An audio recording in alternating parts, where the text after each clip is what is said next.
10,000 hours. They say it takes 10,000 hours to master something.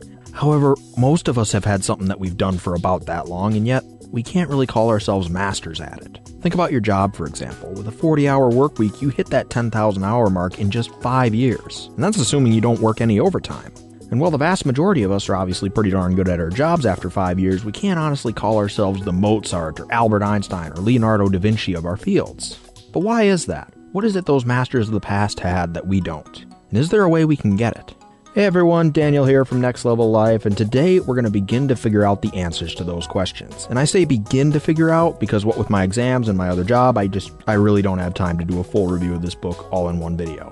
So instead, I'm going to be taking this review one section at a time. So this will be the first in a 7-video series on Robert Greene's book, Mastery. Let's get started.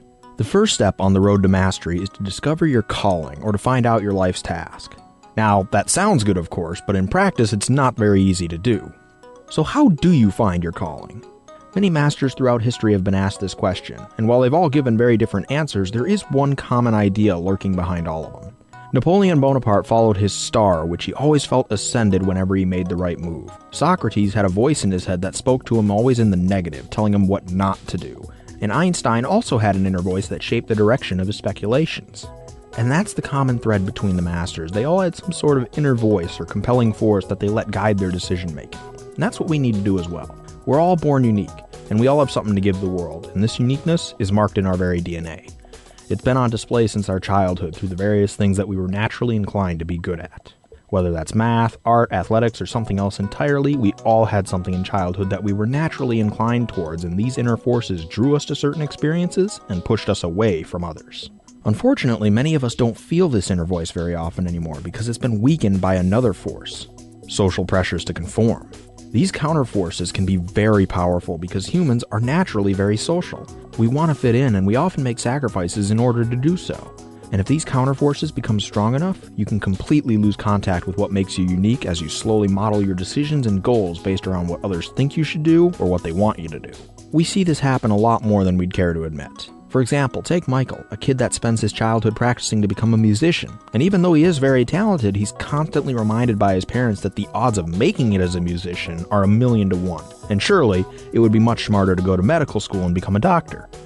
Now that sounds reasonable enough, so he does go to school and he becomes a doctor, but over the years, his interest in the career slowly goes away. He fails to keep up with the advancements in the medical field and his work suffers for it, as does his patient's health. And as much as we may want to, it's hard to truly blame Michael for what's happened to his career.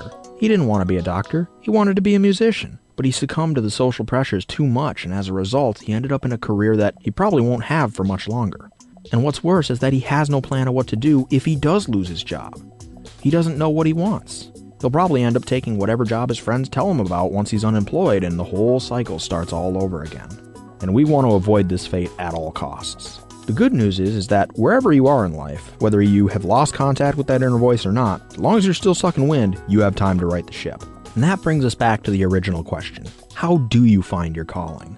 Well, there are 3 steps. The first is to connect, or reconnect as the case may be, with that inner voice, those inclinations that make you unique. Second, if you haven't already, expand your concept of work itself. Many of us make a separation in our lives between work and life outside work. And too often we see work as nothing more than a way to make money so that we can enjoy life outside work. Which is really depressing when you consider how much of our lives are spent at work. And the third step is to see your career as a journey with many twists and turns rather than just a straight line to an end goal. As you progress in the career that you picked in step 2, you will find some areas of the field that naturally attract you and others that repel you. This is when you start to adjust your course, possibly even to move into a related field. But of course, all this hangs on our ability to find and follow that inner voice. So here's a couple strategies you can try out if you're struggling to find yours. The first is to return to your roots. For many of the masters throughout history, their calling expressed itself most vividly in their childhood. When Einstein was 5, he got a compass as a present from his father and was instantly transfixed by the needle, wondering how it could possibly change direction as he moved the compass around. Martha Graham was often frustrated by her inability to make others understand her in a deep way. Words always seemed so inadequate. But once she saw a dance performance for the first time, she became fascinated. The dancer's ability to express emotions through movement was so much more effective than words. And shortly after that experience, she started dance lessons and would go on to revolutionize modern dance. So think back to your childhood. What fascinated you, regardless of what others thought or said? Another strategy is to avoid the false path. This is also sometimes called the rebellion strategy for reasons that I'll explain in a minute, but we sometimes find ourselves attracted to a certain career path for the wrong reasons, like money, fame, or attention. Those seeking attention in their careers are often trying to fill an emptiness inside of them, but because the field they chose didn't correspond with their natural inclinations, any public attention that they do receive early on generally doesn't last very long. Just look at what happened to our doctor friend Michael earlier in this video.